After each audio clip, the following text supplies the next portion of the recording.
Ang teoryang ito ay makikita kung kailan ilulunsad ni Gogeta ang panghuling pag-atake upang talunin si Broly.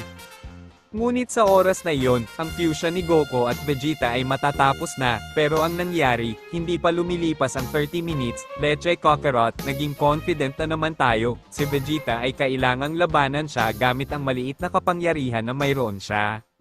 Si Goku at Vegeta ay magiging Super Saiyan Blue. At makikita ito ni Broly na magpapakawala ng isang ngiti at magsisimulang madagdagan ang kanyang kapangyarihan sa napakalaking paraan. Ang dalawang saya na ito ay lubos na hahanga sa dakilang kapangyarihan na inilalabas ni Broly. Hindi pwede, ang taong ito ay naglabas ng higit na kapangyarihan kaysa sa dati, ngayon, baka patay na tayo Vegeta. Kakarot, huwag sumuko, kailangan nating lumaban hanggang sa huli. Ang dalawang mandirigma ay susugod laban kay Broly, na magbibigay sa kanya ng malalakas na suntok na walang epekto sa katawan ng maalamat na mandirigma. Kakounterin ni Broly ang dalawang ito. Binibigyan sila Goku at Vegeta ng malalakas na suntok na nag-iwan sa kanila ng labis na sugatan. At pinabagsak sila sa lupa na natalo ang Super Saiyan Blue sa hindi kapani-paniwalang mga suntok ni Broly. Nakikita ni Bulma kung paano pinapahiya ni Broly ang kanyang asawa at sasabihin ni Bulma, Mr. Whis, mangyaring pigilan siya, baka patayin niya ang aking Vegeta at si Goku. Patawad Miss Bulma, wala akong magagawa, pag nangyari ito ay magiging tadhana.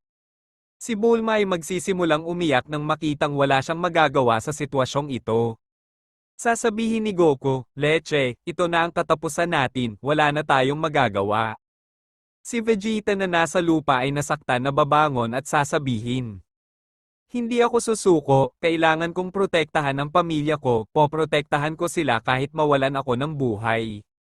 Ang galit na prinsipe ay magiging Super Saiyan Blue at sasabihin, makikita mo Broly, bibigyan kita ng isang bugbog na hindi mo malilimutan. Si Vegeta na may pambihirang bilis ay magbibigay ng malakas na sipa kay Broly, na naging dahilan ng pagluwa niya ng maraming dugo. Ang maalamat na mandirigma na galit ay magsisimulang magbigay ng pambubugbog kay Vegeta nang hindi niya mapigilan ang pag-atake ni Broly. Ang saya na ito sa isang mahusay na suntok ay magpapatalsik sa Prinsipe palayo, na sinundan ng malakas na pagsabog ng enerhiya. Pinabagsak si Vegeta sa lupa na may malubhang pinsala sa kanyang katawan. Bago natin ipagpatuloy, maaaring kang mag-subscribe sa channel na ito upang maging updated ka sa mga susunod na bidyong ating ipalalabas. Nakita ito ni Goku, at magiging Super Saiyan Blue, na magbibigay kay Broly ng isang malakas na suntok sa mukha. Ang saya na ito na may malademonyong ngiti, ay magbibigay ng isang malakas na suntok sa mukha ni Goku, na ipapadala siya sa bundok. Si Goku ay lalabas mula sa mga durog na bato na bumalik sa normal na anyo at sasabihin, ang lahat ng mga pag-atake na ibinibigay namin sa kanya, madali lang niyang sinasalag ang mga ito. Si Broly ay maglulunsad ng malakas na sabog ng enerhiya para patayin si Goku. Ngunit si Vegeta ay lilitaw sa kanyang likuran na nagbibigay ng isang malakas na suntok kay Broly na nagpabagsak sa kanya sa mga bato ng lugar. At sasabihin ni Vegeta, Kakarot, ano pang hinihintay mo, gamitin mo ang Super Saiyan Blue at tayo ay gumawa ng pinagsamang pag-atake para talunin ang taong ito. Magiging Super Saiyan Blue si Goku, handang makipagsanib puwersa sa prinsipe. Lalabas si Broly mula sa mga bato na galit sa suntok ni Vegeta. Si Goku ay magsisimulang ilunsad ang kanyang Super Kamehameha. At si Vegeta ay magsisimulang mag-charge ng Final Flash, habang si Broly ay mag-charge ng Omega Blaster. Ang parehong Saiyan ay maglulunsad ng kanilang mga malalakas na pag-atake, kaya pinagsasama ito. Ilulunsad ni Broly ang kanyang napakalakas na pag-atake na lumikha ng isang mahusay na sagupaan ng mga kapangyarihan. Ang saya na mas malakas kaysa kay Goku at Vegeta ay sinasamantala. Leche Vegeta, gamitin mo lahat ng kapangyarihan mo. Walang sino man ang nagbibigay sa akin ng mga utos. Ang parehong Saiyan ay magdaragdag ng higit pa sa kanilang kapangyarihan ngunit magiging walang silbi dahil maaari pa ring ipagpatuloy ni Broly ang pagkuha ng kalamangan. Wala ng puwersa sina Goku at Vegeta para magpatuloy sa labanan ng mga kapangyarihan laban sa maalamat na Super Saiyan. Maluha-luha sina Goku at Vegeta nang makitang dumating na ang kanilang wakas at hindi na nila maprotektahan ang kanilang mga mahal sa buhay. Dadagdagan pa ni Broly ang kanyang kapangyarihan na nagiging dahilan upang magkawatak-watak ang pinagsamang pag-atake ni Goku at Vegeta at nabangga nito sina Goku at Vegeta na lumikha ng isang malaking pagsabog.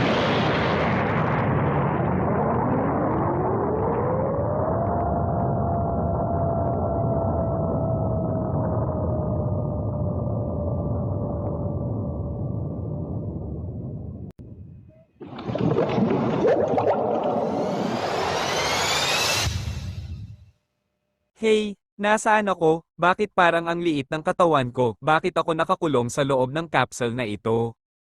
Nakakulong si Goku sa isang capsule at makikita na ang planeta ay hindi katulad ng planetang Earth, hindi alam ng Saiyan na siya ay nasa planetang Vegeta.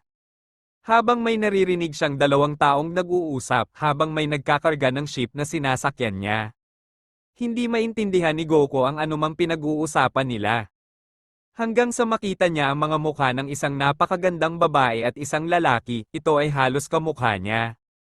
Ang spaceship ni Goku ay bubukas, at ang spaceship ay malapit nang umalis sa planeta, ngunit malalaman niya na nasa kanya pa rin ang kapangyarihang ito mula noon.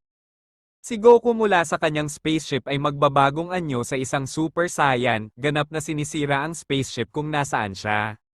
Mapapahanga nito sina Bardock at Jane. Sasabihin ni Goku, ano ito, kung ako ay ipinanganak na muli kasama ang lahat ng aking alaala at kapangyarihan, paano ito mangyayari? Ang huling naaalala ko, yung Saiyan na tinatawag na Broly ay pinatay ako at si Vegeta, tungkol dito, nasaan siya? Nagulat si Bardock sa kanyang nakita at sinabi, anak ko, totoo ba ito? Anak ko yan, pwede siyang maging legendary Super Saiyan. Tuwang-tuwa si Jane at niyakap si Goku.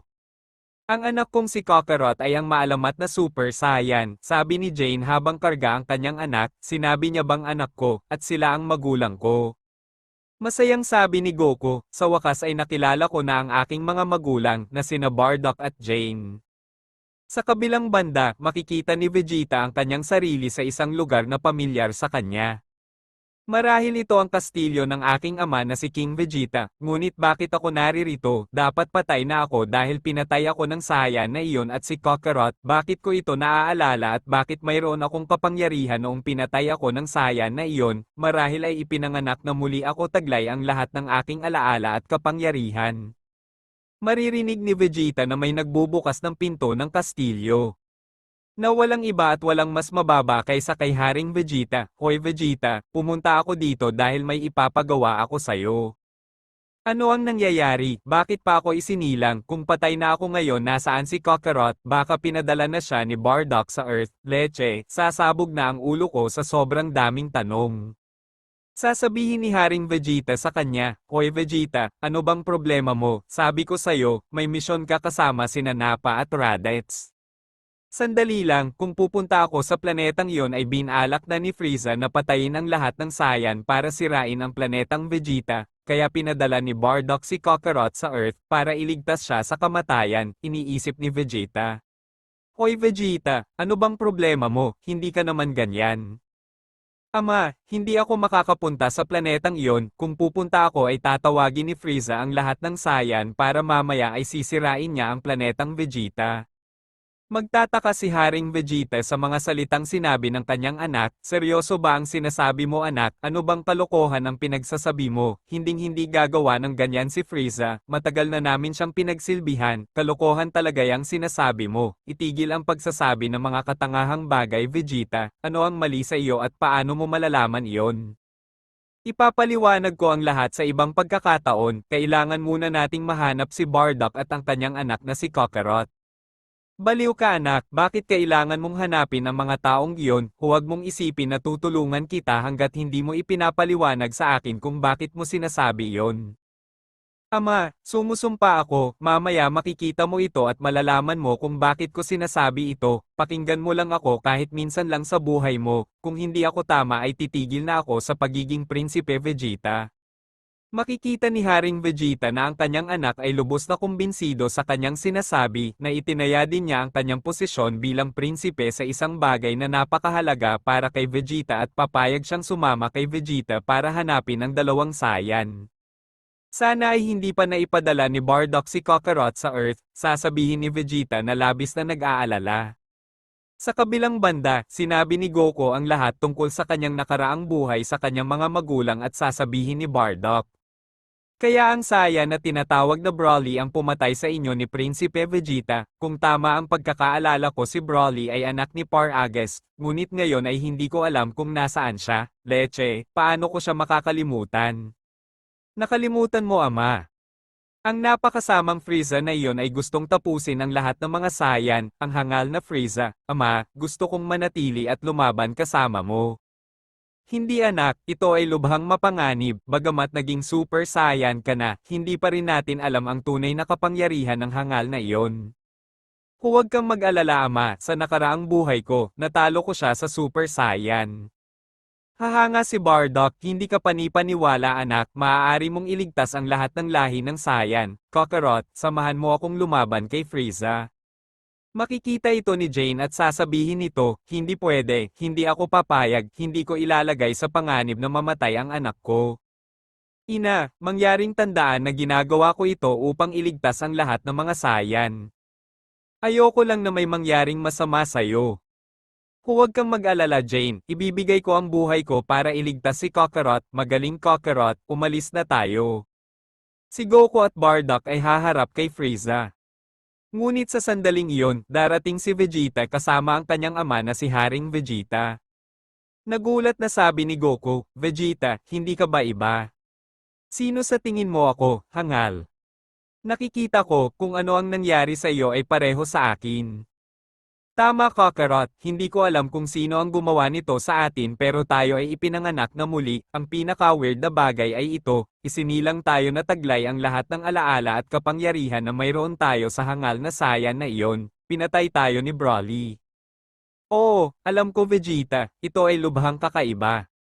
Sasabihin ni Bardock kay Haring Vegeta, tila ikaw at ako ay nasa parehong kalagayan. Hindi mo kailangang manatili, Bardock, parang totoong Saiyan Warriors ang anak natin sa kabilang buhay, pero mamaya na natin ito pag-uusapan. Ngayon, pumunta kami dito dahil sinabi sa akin ni Vegeta na gusto ni Frieza na sirain ang planetang Vegeta. Kaya totoo ito, kaya ako nagkaroon ng pakiramdam, Haring Vegeta, sa pagkakaalam ko gusto lang sirain ni Frieza ang planet Vegeta dahil sa takot na lumabas ang maalamat na Super Saiyan. Hindi na iyon alamat, tiyak na nagising na ng anak natin ang kapangyarihang iyon, di ba, Vegeta? Kahit ang aking anak ay nagawa ito. Inis na sabi ni Vegeta, tumigil sa pakikipag-usap at magtipon ng mas maraming Saiyan para talunin si Frieza.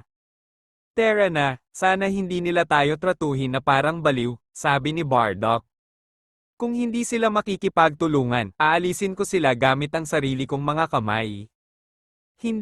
Hindi mo gagawin ito Vegeta, ang dapat nating alisin ay si Frieza, hindi ang sarili nating lahi. Paano ako napakawalang muwang, Kakarot, pero okay lang, wala akong papatayin, umalis na tayo. Ang apat na mandirigma ay maghahanap ng mas maraming Saiyan para makaharap ang Emperor of Evil. Sa ibang lugar, si Frieza, may problema ba sa lahat ng mga unggoy na ito na pumupunta dito? Wala yun sir, lahat sila ay nasa napaka-importanteng misyon na itinalaga mo. Hindi problema yon, tinawagan mo na sila, dapat ay dumarating na sila. Pero kapag dumating na silang lahat, ano ang gagawin mo sir? Bueno, narinig ko ang isang bulong-bulungan na minsan ay mayroong isang Super Saiyan God na kayang sirain ang lahat ng bagay na kanyang maaabot at kung ang isa sa mga Saiyan na iyon ay dumating upang gisingin ang gayong kapangyarihan, tiyak na lahat ng Saiyan ay sasama sa kanya sa paghihimagsik laban sa akin, mawawala ako. Huwag mong sabihin sa akin na plano mong lipulin ang lahat ng Saiyan kasama na ang planeta mo. Tama, hanggang sa makuha mo ito ng tama. Pero kung gagawin mo yan, mababawasan ng kalahati ang hukbo natin sir. Pagkatapos ay aayusin natin, kunwari sila ay masunurin dahil yun lang ang option nila, pero anumang oras, kakagatin nila ang kamay ko.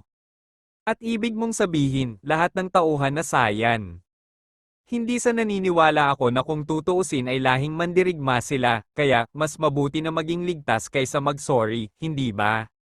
Samantala, si Haring Vegeta, Leche, walang sayan ang gustong tumulong sa aming labanan si Frieza. Sasabihin ni Bardock, Haring Vegeta, sana walang mamatay na mga sayan. Hindi ko gusto, ngunit hindi ko din gagawin dahil hiniling sa akin ng aking anak. Wow Vegeta, nakikita kong may kabutihan ka pa rin sa iyong puso. Tumahimik ka insekto, at bukod pa, nabalitaan naming lahat na isa-isa nang bumabalik ang mga sayan at tila nakalanding na sila.